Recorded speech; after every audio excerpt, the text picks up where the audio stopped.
Hello students, हम पढ़ने वाले हैं व्यष्टि अर्थशास्त्र का सेकंड चैप्टर जिसका नाम है उपभोक्ता संतुलन।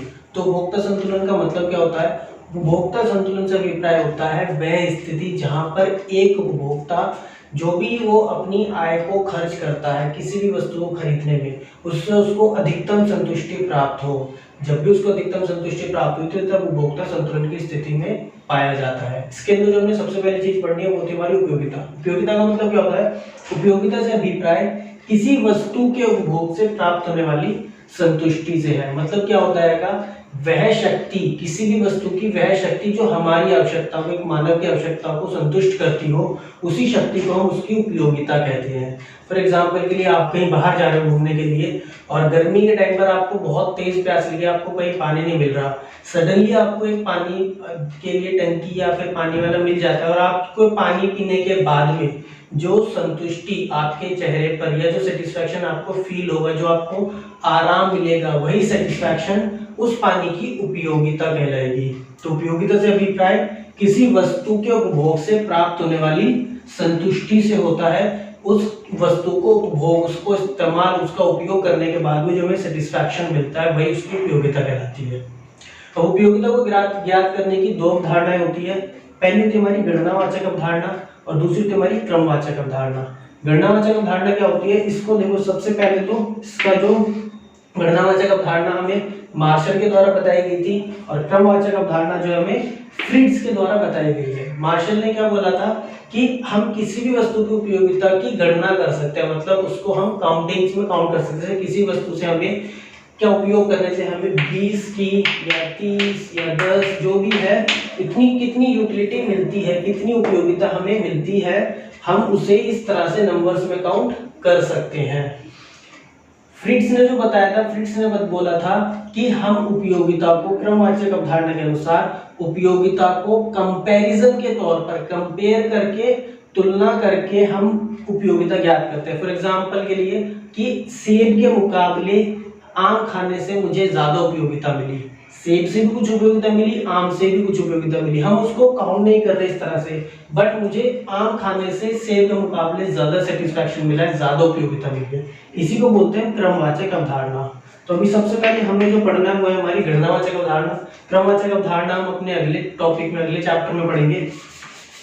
अब देखिए, गणनावाचक अवधारणा के अंदर हमने दिया तो देख लिया कि हमने इसको यूटिल्स में, इसको उपयोगिता को काउंट करते हैं हम नंबर्स की फॉर्म में। अब नंबर्स की फॉर्म में जो इसके स्टैंडर्ड यूनिट होती है, जो इसका स्टैंडर्ड होता है वो होता है हमारा यूटिल्स। यूटिल्स का मतलब क्या होता है? यूटिल्स उपयोगिता को मापने की इकाई होती है। जैसे हम किसी भी लिक्विड को नापने के लिए लीटर का इस्तेमाल करते हैं, लीटर में नापा जाता है। डिस्टेंस को नापने के लिए किलोमीटर में नापते हैं, कपड़ा मापने के लिए मीटर में मापा जाता है। इसी तरह से उपयोगिता को हमेशा यूटिल्स में नापते हैं। जैसे किसी वस्तु के उपभोग से हमें 20 यूटिल्स की, 30 यूटिल्स की या 50 यूटिल्स की या 100 यूटिल्स की या 2 यूटिल्स की यूटिलिटी या उपयोगिता प्राप्त होती है। क्लियर है? इसके आगे बढ़ते हैं। इसके बाद जो हमारा नेक्स्ट टॉपिक है वो है हमारा कुल उपयोगिता तथा सीमांत उपयोगिता। अब इनके बारे में पढ़ते हैं। कुल उपयोगिता मतलब क्या होता है? कुल उपयोगिता इंग्लिश में बोलते हैं इसको टोटल यूटिलिटी, या फिर हम इसको टीयू से डिनोट करते हैं। तो कुल उपयोगिता या टीयू से अभिप्राय किसी वस्तु की सभी इकाइयों के उपभोग से प्राप्त संतुष्टि के कुल जोड़ से है। मतलब एक वस्तु की सभी इकाइयों का उपभोग करने से जो हमें कुल उपयोगिता प्राप्त होती है, या फिर उसकी अलग अलग इकाइयों से जो उपयोगिता प्राप्त होती है, उसके कुल जोड़ को हम कुल उपयोगिता कहते हैं। एग्जाम्पल के लिए समझ लेते हैं, जैसे कोई भी वस्तु है, उसकी जो मैंने पहली इकाई का उपभोग करा, जब मैंने पहली इकाई का उपभोग करा तो उससे मुझे 20 यूटिल्स की यूटिलिटी प्राप्त हुई। जब मैंने उसकी दूसरी इकाई का उपभोग करा तो उससे मुझे 15 यूटिल्स की यूटिलिटी प्राप्त हुई। तो मेरी जो टीयू है या जो कुल उपयोगिता वो कितनी हो जाएगी? 20 प्लस 15 मतलब 35 यूटिल्स। कितनी हो जाएगी? 35 यूटिल्स। तो क्लियर है, समझ में आ गया? टोटल यूटिलिटी हमारी जो टीयू होता है, कुल उपयोगिता, उसको क्या बोला जाता है, कैसे निकालते हैं? कुल उपयोगिता से अभिप्राय किसी वस्तु की सभी इकाइयों से, सभी इकाइयों के उपभोग से प्राप्त संतुष्टि, जो भी हमें संतुष्टि प्राप्त हुई है, इसके कुल जोड़ को कुल उपयोगिता कहा जाता है। नेक्स्ट जो हमारा सीमांत उपयोगिता है। सीमांत उपयोगिता क्या होती है? इससे अभिप्राय वस्तु की एक अतिरिक्त इकाई का के उपभोग से, वस्तु की एक अतिरिक्त इकाई के उपभोग से प्राप्त होने वाली संतुष्टि से है। मतलब जब भी हम वस्तु की एक अतिरिक्त इकाई का उपभोग करते हैं जो, तो कुल उपयोगिता में जो भी वृद्धि हो जाती है उसी को हम सीमांत उपयोगिता कहते हैं। इसको निकालने का जो सूत्र होता है वो क्या होता है, mu बराबर TUN माइनस 1। एक एग्जांपल से समझते हैं, जैसे आपने किसी वस्तु की 2 इकाइयों का उपभोग करने से जो आपकी टोटल यूटिलिटी आती है वो 35 है, और जो हमने एक और मतलब इसकी तीसरी इकाई का उपभोग और करा, तो तीसरी इकाई का उपभोग करने से जो मेरी टोटल यूटिलिटी थी वो मेरी, मान लेते हैं 2 इकाइयों का उपयोग करने से मेरी 35 मिली, 3 इकाइयों का उपयोग जो उपभोग करा था मैंने, उससे मुझे जो मेरी टोटल यूटिलिटी थी वो मेरी 40 हो गई। कितनी हो गई, 40 हो गई। तो अगर मैं सीमांत उपयोगिता निकालता हूँ किसकी, nth की, यानी कि mu3 की, तीसरे की मेरी mu कितनी थी सीमांत उपयोगिता, तो क्या करेंगे, इस 40 में से 35 को माइनस कर देंगे तो कितनी देंगे हमारी 5 यूटिल्स की। तो इसके जो तीसरी इकाई के उपभोग से मुझे कितनी यूटिलिटी प्राप्त हुई, 5 यूटिल्स की। क्लियर है। इसके बाद में जो अब हमने पढ़ना है वो हमारा होगा कुल उपयोगिता तथा सीमांत उपयोगिता के बीच में संबंध स्थापित करना। ये क्वेश्चन आपका बहुत बार एग्जाम में आ जाता है कि कुल उपयोगिता तथा सीमांत उपयोगिता में संबंध स्थापित कीजिए। तो आइए देखते हैं कि बीच में संबंध के बारे में।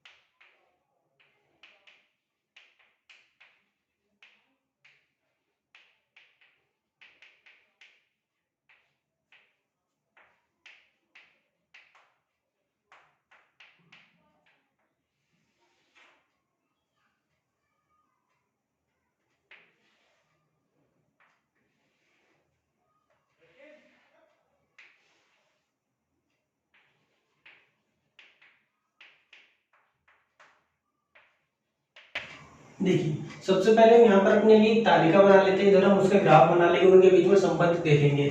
इकाइयाँ, 1 इकाई, 2 इकाई, 3, 4, 5, 6। क्लियर है। हम मान लेते हैं कि हम वस्तु की 6 इकाइयों का उपभोग कर रहे हैं, तो इनकी हम यूटिलिटी निकालते, उपयोगिता निकालते कैसे कैसे।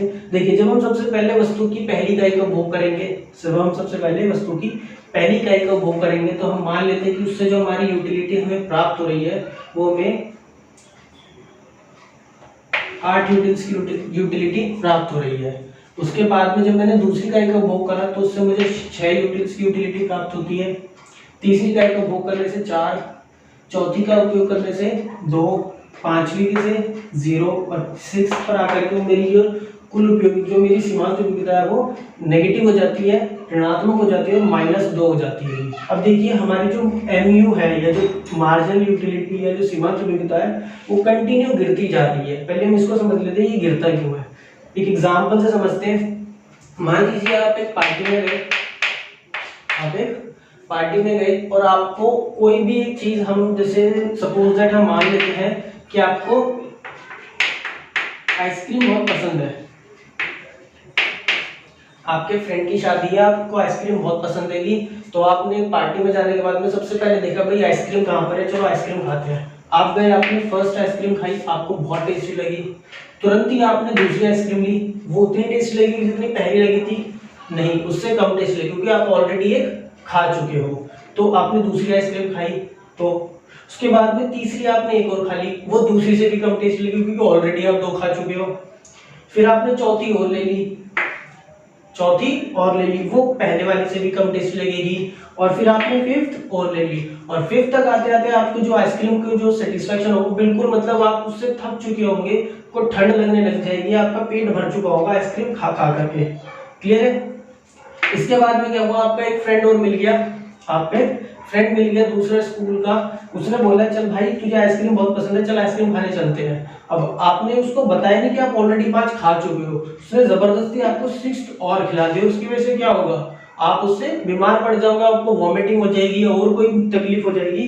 तो जब भी तो इसी वजह से जो हमारा MU होता है वो हर एक इकाई के बाद में गिरने लगता है, क्योंकि उससे प्राप्त होने वाली जो उपयोगिता है हर एक इकाई पर हमारी कम होती चली जाती है। जैसे जैसे हम एक वस्तु की इकाइयों का उपभोग करते जाते हैं उससे मिलने वाली जो उपयोगिता होती है वो भी हमारी कंटिन्यू कम होती चली जाती है। क्लियर है? अब हम अपना TU निकालते हैं। देखिए TU कैसे निकालते हैं, हमने पढ़ा है TU का फॉर्मूला जो होता है, TU निकालने के लिए हम सिग्मा MU मतलब समेशन ऑफ MU का जोड़ TU निकलता है। तो सबसे पहले ये 8 का 8 ऐसे ही आ जाएगा, उसके बाद में इस 8 में 6 को प्लस करेंगे इधर, तो दूसरी इकाई के लिए हमारा TU कितना हो गया 14, तीसरी के लिए 14 में 4 को प्लस करेंगे 18, फिर इसमें 2 को प्लस करेंगे 20, 0 को प्लस करेंगे 20 और -2 को प्लस करेंगे तो क्या हो जाएगा हमारा 18। तो यह आ गया हमारे एक वस्तु की कुल उपयोगिता या टोटल यूटिलिटी TU। क्लियर है?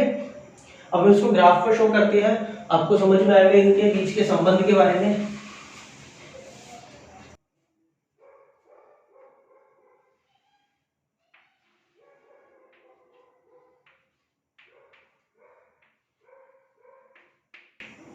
ये हमारा y एक्स हो गया 0, ये हमारा x एक्स हो गया। हमारी जो कुल उपयोगिता है वो मैक्सिमम 20 तक जा रही है, तो उसी के हिसाब से यहाँ पर अपने मार्क ले लेंगे।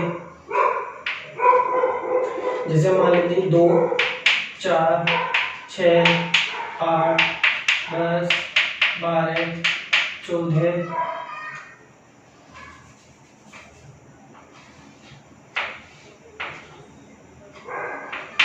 16, 18 और ये 20।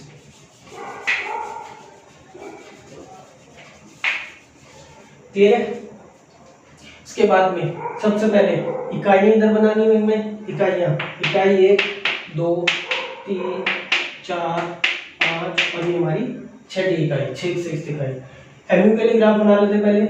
पहली इकाई पर MU कितना आएगा 8 आएगा, फर्स्ट इकाई पर MU कितना हमारा 8 आएगा, पॉइंट हमारा यहाँ पर लगेगा। सेकंड पर आकर के MU कितना हमारा 6 हो गया था, पॉइंट इधर आ जाएगा। थर्ड पर आकर के MU जो था हमारा 4 हो गया था, फोर्थ पर आकर के MU हमारा 2 हो गया था, फिफ्थ पर 0 और सिक्स पर आकर के वो -2 हो गया था। इसको हम नीचे -2 तक बना लेते हैं, तो 6 पर आकर के हमारा जो MU था -2 हो गया था। तो MU का ग्राफ हमारा कैसा आएगा, एकदम स्ट्रेट लाइन इस तरह से आ जाएगा। ये ग्राफ हो गया हमारा MU का। क्लियर है? अब बात करते हैं अपने TU के ग्राफ की। पहली इकाई पर TU कितना है 8 आएगा, MU के बराबर इसी पॉइंट से स्टार्ट होगा। दूसरी इकाई पर आकर के TU कितना हो जाता है हमारा 14 हो जाता है। तो 14 के लिए मतलब हमारा TU कहाँ पहुंच जाएगा, पॉइंट हमारा इधर लगेगा। थर्ड पर आने के बाद में वो 18 हो जाता है, इधर आ जाएगा पॉइंट। फोर्थ पर आने के बाद में हमारा 20 हो जाता है। फिफ्थ पर भी वो 20 ही रहता है और 6 पर आने के बाद में वापस से 18 हो जाता है। तो हमारा जो TU का ग्राफ है किस तरह से आएगा, कुछ इस तरह से हमारा TU का ग्राफ बन करके आएगा। ये हो जाएगा हमारा TU का ग्राफ। क्लियर है भाई?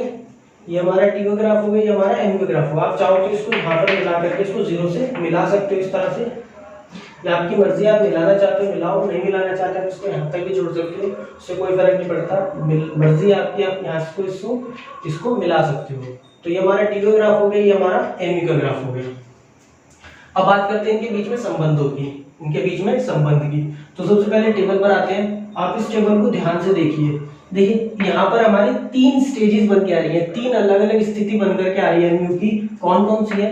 एक स्थिति हमारी ये है फर्स्ट स्टेज, एक स्थिति हमारी ये है सेकंड स्टेज और एक स्थिति हमारी ये है थर्ड स्टेज। देखिए यहाँ तक 8 से लेकर 2 तक MU क्या है हमारा पॉजिटिव है, MU क्या हमारा पॉजिटिव है, धनात्मक है। सेकंड स्टेज पर आने के बाद में MU क्या हो जाता है हमारा 0 हो जाता है और थर्ड स्टेज पर आने के बाद में MU क्या होता है हमारा नेगेटिव हो जाता है, माइनस में चला जाता है, ऋणात्मक में। अब इससे इसको कंपेयर करके देखिए जब तक हमारा MU जो है वो धनात्मक है मतलब पॉजिटिव है, TU हमारा कंटिन्यू बढ़ता जा रहा है, 8 से 14, 14 से 18, 18 से 20 बढ़ रहा है कंटिन्यू। क्लियर है? जब MU हमारा 0 हो जाता है, जब मार्जिनल यूटिलिटी हमारी 0 हो जाती है, तो TU अपने मैक्सिमम पॉइंट पर होता है। TU क्या होता है, अपने अधिकतम पॉइंट पर होता है, सबसे ज्यादा यूटिलिटी हमें इसी पॉइंट पर प्राप्त होती है। जैसे ही हमारा TU ऋणात्मक होता है, नेगेटिव होता है, TU क्या करता है, हमारा गिरना शुरू करता है। जैसे ही हमारा MU ऋणात्मक होता है या नेगेटिव में जाता है तो TU हमारा जो होता है वो गिरना शुरू कर देता है, घटना स्टार्ट कर देता है। तो यही इनके बीच में संबंध होते हैं। इसको आप थ्योरेटिकल लिख सकते हो, जैसे फर्स्ट इनके बीच में जो संबंध होता है, फर्स्ट संबंध क्या होता है, TU जो बराबर होता है वो सिग्मा MU होता है। आप फॉर्मूला पुट अप कर सकते हो जो हमने यहाँ पर लिखा था फर्स्ट में। सेकंड, जब MU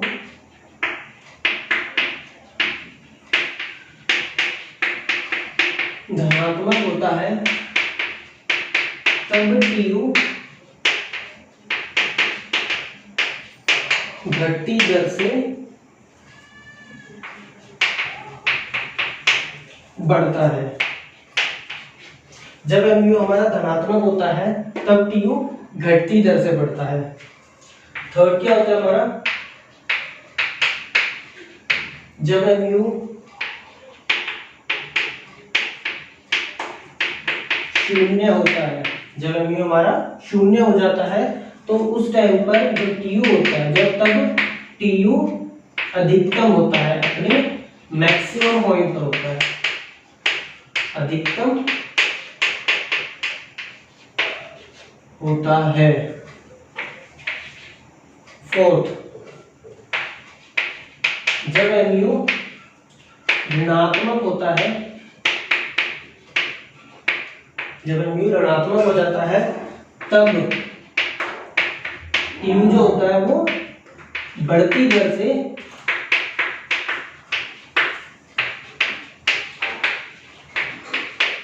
घटता है। क्लियर है? देखिए सबसे पहले इनके बीच में संबंध क्या होता है, TU बराबर होता है sigma MU, summation of MU। Second, जब MU धनात्मक होता है, जब तक हमारा MU पॉजिटिव रहता है, धनात्मक रहता है, TU हमारा कंटिन्यू बढ़ता जाता है। सेकंड, उसके बाद में जब MU हमारा 0 हो जाता है तो TU अपने अधिकतम पॉइंट, मैक्सिमम पॉइंट पर होता है। फोर्थ, जब MU हमारा ऋणात्मक हो जाता है, नेगेटिव चला जाता है, तो TU जो होता है वो हमारा घटना शुरू कर देता है। और वो घटता भी कैसे, बढ़ती दर से घटता है हमेशा। जब TU बढ़ता है तो घटती दर से बढ़ता है, लेकिन जब TU घटता है तो वो बढ़ती दर से घटता है। इसे हम ग्राफ पर भी शो कर सकते हैं स्टेजेस को। देखिए इसके मैक्सिमम पॉइंट को, जो इसका मैक्सिमम पॉइंट है यहाँ पर हमारा 20 पर, इसको नीचे यहाँ से मिलाइए,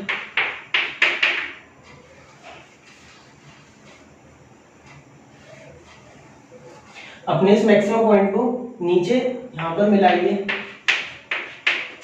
और ये जो मिलेगा ना ये हमेशा और हमेशा इस फिफ्थ पॉइंट पर, जहां पर MU हमारा 0 होता है, उसी पॉइंट पर आकर मिलेगा। इससे पहले वाला जो पार्ट ये हमारा आएगा फर्स्ट स्टेज, और इसके बाद में जो आती है वो होती है हमारी थर्ड स्टेज। और ये जो लाइन का ये शो होता है इसको बोलते हैं हम अपनी सेकेंड स्टेज। ये क्या हमारी सेकेंड स्टेज है जो ये लाइन पर आती है, जहां पर MU हमारा 0 होता है। तो फर्स्ट स्टेज जहां तक हमारा MU पॉजिटिव रहेगा, ये हमारी फर्स्ट स्टेज है। ये 0 पर आने के बाद में सेकंड स्टेज है। इस 0 से पार जाने के बाद हमारी थर्ड स्टेज आती है, जहां पर TU का ग्राफ हमारा गिरता हुआ आता है। तो क्लियर रहेगा, TU तथा MU के बीच में संबंध स्थापित करना, संबंध ज्ञात करना, क्या संबंध पाए जाते हैं इनके बीच में, ये आपके लिखे हुए सारे संबंध, इसको ग्राफ पर टेबल के साथ में आपको पूरा का पूरा इसी पैटर्न में करना है। सबसे पहले इनके बीच में संबंध बताने हैं आपको, फिर टेबल बनानी है, उसके बाद ग्राफ बनाना, उसके बाद में इन संबंधों को लिखना है। क्लियर है? इसके बाद में जो हमारा नेक्स्ट टॉपिक आएगा वो है हमारा ह्रासमान सीमांत उपयोगिता का नियम। इसको पढ़ते हैं।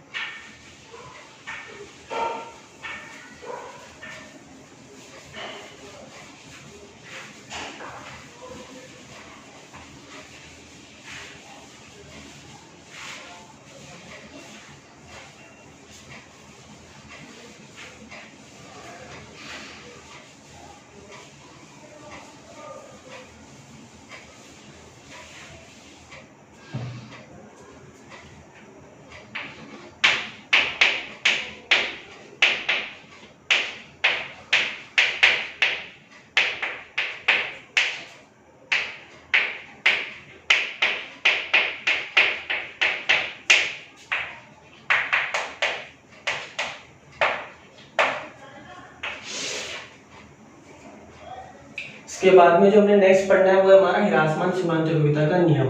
तो देखिए ह्रासमान सीमांत उपयोगिता का नियम होता क्या है? ह्रासमान सीमांत उपयोगिता के नियम का मतलब होता है कि ह्रासमान का मतलब होता है गिरता हुआ या घटता हुआ, गिरता हुआ या घटता हुआ। ह्रास का मतलब होता है डेप्रिसिएशन, मतलब जब किसी भी चीज की वैल्यू में कमी की जाती है, गिरती है, घटती है, उसी को हम ह्रास कहते हैं। तो ह्रासमान सीमांत उपयोगिता क्या होती है कि जैसे जैसे हम एक वस्तु की एक से अतिरिक्त इकाइयों को उपभोग करते रहते हैं, मतलब जैसे जैसे हम वस्तु की इकाइयां बढ़ाते रहते हैं उपभोग के लिए, उनसे मिलने वाली जो उपयोगिता होती है वो हमारी कंटिन्यू गिरती चली जाती है, वो हमारी जो होती है वो कम होती चली जाती है। कभी भी पहली इकाई से जितनी उपयोगिता मिली है उससे अगली इकाई से हमें उतनी उपयोगिता नहीं मिलती, उससे कम ही मिलती है। इसी को हम बोलते हैं ह्रासमान सीमांत उपयोगिता का नियम। मैं यहाँ पर आपको लिख के बता देता हूँ कि आपको एक कॉपी के अंदर लिखना किस तरह से है। देखिए फर्स्ट में वही ह्रासमान सीमांत उपयोगिता से अभिप्राय है कि जैसे जैसे एक वस्तु की अतिरिक्त इकाइयों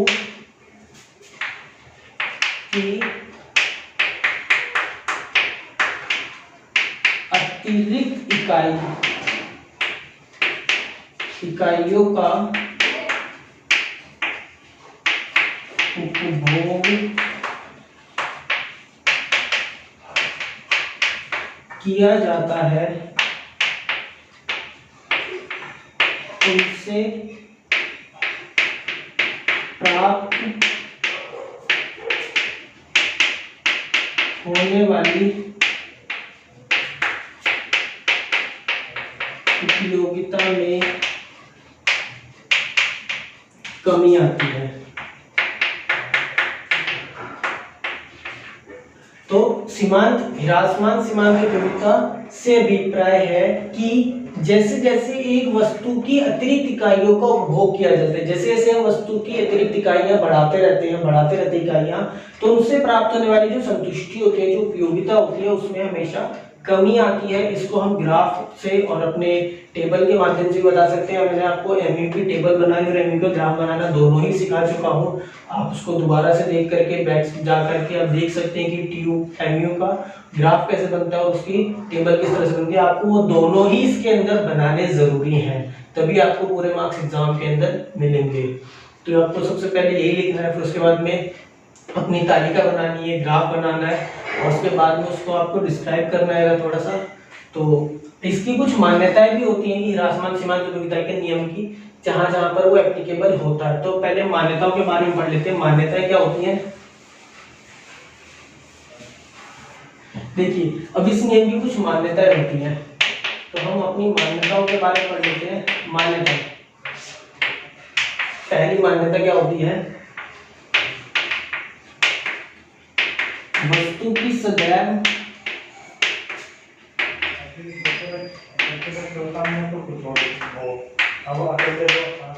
मानक इकाइयों का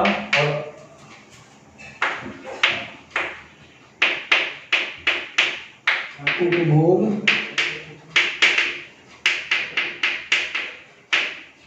किया जाता है।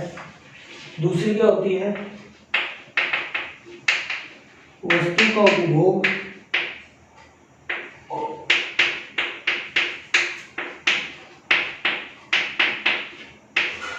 निरंतर किया जाता है।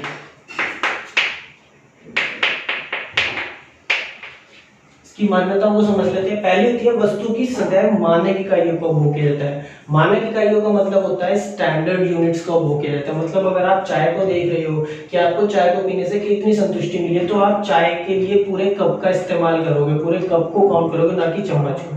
आप जब उसकी इकाई लोगे तो एक कप चाय की बात करोगे, एक चम्मच चाय की नहीं। इसी तरह से अगर आप आइसक्रीम की बात कर रहे हो तो आप पूरे जो वो उसके कटोरी जो भी आपकी आइसक्रीम जिस भी आप फॉर्म में ले रहे हो, तो उस पूरी आइसक्रीम की बात करोगे, ना कि उसकी हर एक बाइट की बात करोगे। क्लियर है? सेकंड क्या होता है? वस्तु का उपभोग निरंतर किया जाता है, या वस्तु का जो उपभोग है वो निरंतर होना चाहिए। निरंतर का मतलब क्या होता है, कंटिन्यूटी होनी चाहिए आपके उपभोग में। मतलब आपने एक वस्तु की पहली इकाई खत्म करते के तुरंत बाद आपको दूसरी इकाई को उपभोग करना है, दूसरी का खत्म होने के तुरंत बाद आपको तीसरी को उपभोग करना है। ऐसा नहीं कि आपने वस्तु की पहली इकाई आज उपभोग करी है, दूसरी आप 4 दिन बाद कर रहे हो, तब आप उनकी यूटिलिटी कंपेयर कर रहे हो कि मुझे पहली वाली से और दूसरी वाली से दोनों से सेम यूटिलिटी प्राप्त हुई, उपयोगिता मिली। तो वस्तु का उपभोग जो होता है वो निरंतर होना चाहिए, कंटिन्यूटी होनी चाहिए, एक के तुरंत बाद दूसरी, दूसरी के तुरंत बाद तीसरी। तो ये हमारी कुछ मान्यता होती है, तभी अगर ये दोनों मान्यता है तभी हमारा निरासमान सीमांत उपयोगिता का नियम लागू होता है। इतना ही है, आई होप आप सबको पसंद आई हो। अगर आपको पसंद आई है तो प्लीज लाइक कीजिए, शेयर कीजिए, कमेंट कीजिए, और आपको कोई भी प्रॉब्लम होती है तो मेरा व्हाट्सएप नंबर डिस्क्रिप्शन में है, उस पर जा करके मुझे कभी भी व्हाट्सएप करके अपनी प्रॉब्लम पूछ सकते हैं। Thank you.